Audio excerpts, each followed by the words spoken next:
Para pamirsa, pandhemen waosan cariyos basa Jawi ingkang wonten tlatah pundi kemawon pepanggihan malih dening kula Hadi Pamungkas ing cariyos basa Jawi. Purwakaning atur pambuka kula mugi panjenengan sedaya tansah pinayungan karahayon saking Gusti Kang Maha Kuwaos. Ing kalodhangan menika kula badhe ngaturaken salah setunggaling cariyos cekak anggitanipun Sri Sugiyanto kanthi ira-iraan dina kasetyan kang ora onya. Kados pun dilampahipun cariyos sumangga dipun pidhangetaken. Apa bener kasusastran Jawa bakal mati? Tembung kuwi kerep dak rungu nadyan durung pono tenan werdine. Uga nalika aku melu nekani seminar regional ing kutha Semarang babagan kasusastran Jawa ing taun-taun kepungkur. Saka sadengah paraga uga ana sing ngendika menawa kasusastran Jawa bakal mati. Nanging uga ana sing mbantah menawa kasusastran Jawa ora bakal mati. Aku dhewe sing minangka guru basa Jawa sok ngrumangsani kadangkala kalepian kanggo nglestarekake kasusastran Jawa sing saben wong akeh tansah ngumandhangake minangka basa lan sastra sing edi lan adiluhung. Muliku saka seminar nggawa ati tidak kanggo mecaki dalan ing kasusastran Jawa iki. Mula kanggo yakinake rasaku gita-gita sowan marang Eyang Wira sing tansah lelumban ing jagate kasusastran Jawa nganti ginawa yuswa sepuh. Aja sumelang Dwija, kasusastran Jawa iku ora bakal mati. Matine mengko bareng kukute jagat. Ngendikane Eyang Wira sareh kanthi ulat esem sing wutuh. Aku unjal ambekan lega. Pancen yen diitung mung kena nganggo driji wae pengarang sastra Jawa kuwi, nanging wong-wong kuwi kabeh klebu gamben nganti ing kladu umur isih setya saengga kena kanggo tepa palupi. Atiku wis krasa lega entuk sesuluh saka Eyang Wira. Rasa sing wis meh kendho ambyur ing jagate kasusastran Jawa wis kena dak rajut saengga sinawang dalan kuwi krasa nglegena. Dinulu pancen nglangut mampring mung siji loro wae wit-wit bakuh sing dadi pageri. Ewadene yen diliwati ngono ngepenaki ati bisa tumus mbalung sungsung. Seminggu candake aku lan sisianku dalah anakku loro pisan dakjak sowan menyang Eyang Wira maneh.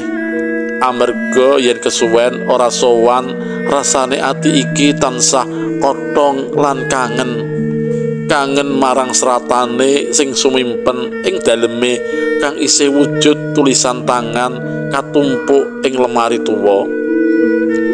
Dwija, coba mrene sedela, ngendikane Eyang Wira. Wonten dawuh punapa Eyang? Pitakonku sawise caket kebak Subasita. Wis ana pirang taun anggonmu ora sowan aku. Coba eling-elingen. Kula kinten nembe setunggal minggu Eyang. Goro, aku ngenteni tekamu kuwi kaya ngawe-awe lintang wae. Ngelangut dak kira wis kliwat setahun. Siramu aja kumbi, dadi guru kuwi kudu sing jujur lho.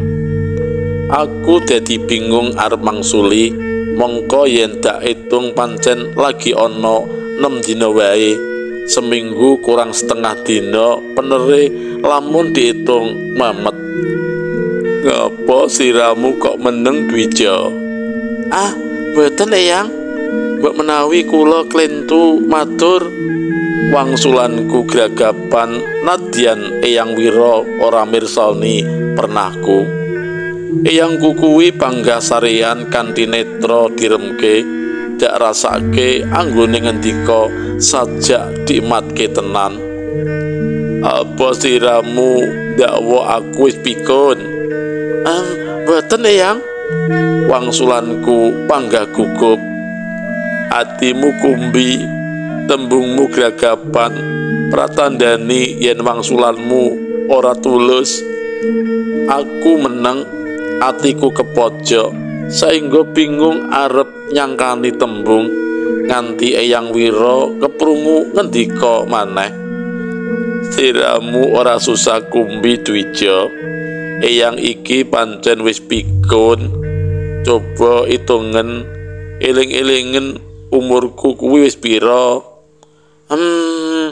Nggih sampun 1 abad langkung Eyang. Wangsulanku luwih ngati-ati ben aja diarani goroh meneh.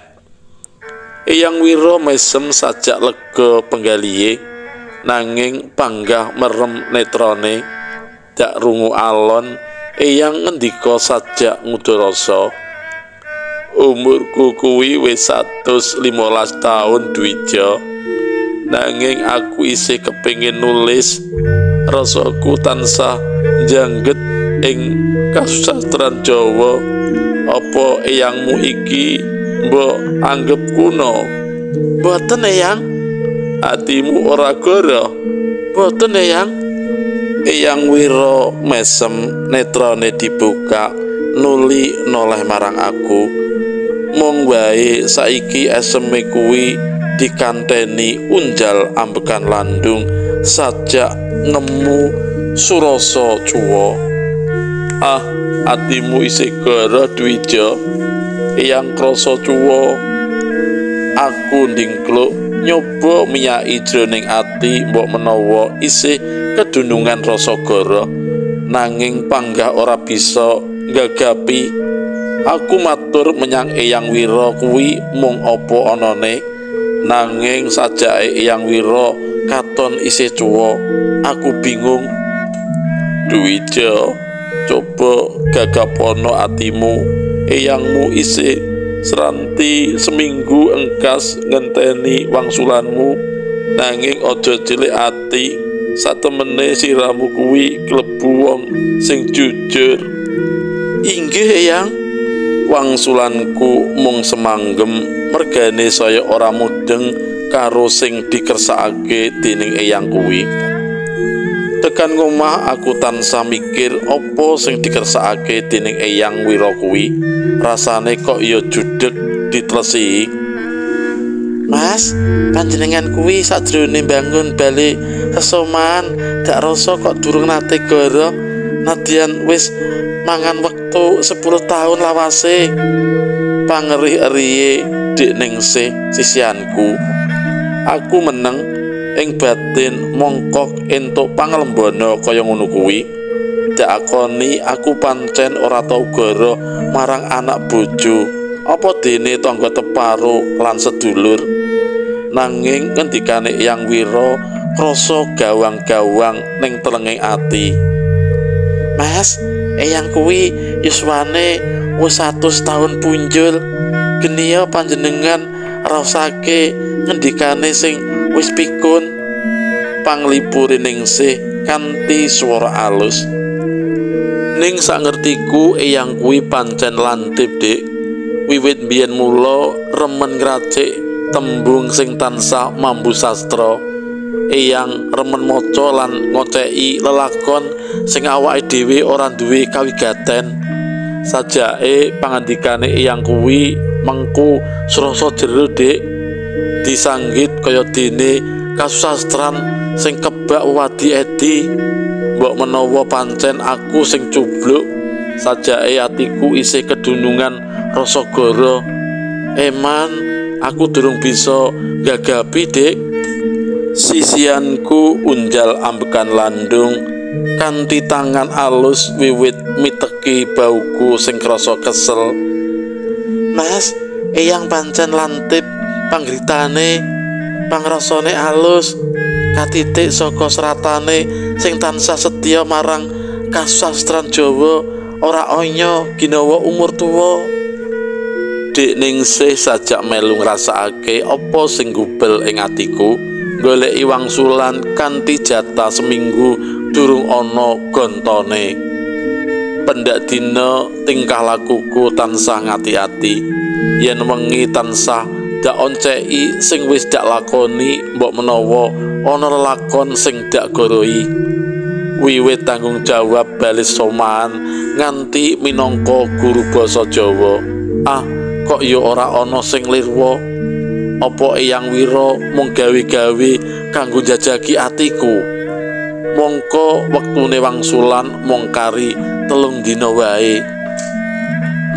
Nadyan isih judheg, aku sabrayat sowang marang Eyang Wira kanthi wektu sing wis ditentokake. Eyang lagi katon tindak-tindak ana nglatar tanpa teken. Agan aku sabrayat nyalami anakku loro dikecup mbun-mbunane sajake lagi ditimbul. Wengi kuwi ayem wae, bapak lan ibu lagi gojekan karo putune loro. Nanging nalika wis padha sirep kahanan sepi mampring, Eyang lenggahan ing teras ana kursi goyang karo sedelok-sedelok ngekep pipone. Aku ditimbali gawe ati deg-degan, jebul diutus gaweke wedang kopi kenthel nuli didhawuhi miteki alon-alon. Dwija, yen sliramu ngombe wedang kopi, patute Eyang piye? Ngendikane Eyang Wira karo nyeruput wedang kopine. Eyang ngunjuk wedang kopi. Yen sliramu adus eyangmu lan buyutmu loro kae piye? Eyang siram Wisnu kalih Nindias Pak Pung. Dwija durung dingerteni wujude, lagi krungu basane wis bisa mbedake antarane derajat lan wujud. Inggih Eyang, kula tanggap. Apa wangsulanmu kuwi wis jujur Dwija? Inggih Eyang, wangsulanku mandeg mangu. Sajake Eyang Wira wiwit nagih wangsulan sing pitakone wis ganep seminggu. Sedelok Eyang Wira dehem-dehem unjal ambekan landung. Aku wis tuwa Dwija, nanging rasaku wis kadung balung sungsum ing kasusastran Jawa. Tanganku wis keder yen nyekel polpen apa dene nutuli tututik. Mongko gembolane batinku isih sabodak kliwat taker. Apa dina sesuk isih ana wong sing gelem nadai suarane atiku sing endah iki. Aku kepingin wangsulanmu kanthi setya lan jujur. Merga dina sesuk aja nganti ana kasetyan kang onya, merga kagawa ati goroh. Saiki aku krasa ener lan dunung pangandikane Eyang Wira. Ancas kuwi sajak katujukake marang aku. Saploke dadi guru basa Jawa, kasunyatane aku arang lelumban ing kasusastran Jawa. Uga tembung-tembung ing ngomah marang anak bojo akeh sing lirwa nggunakake basa Jawa sing kebak rasa kamanungsan kuwi. Agan dak sungkemi Eyang Wira sing kagungan kasetyan ing kasusastran Jawa nganti sepuh ginawa umur. Cuthel.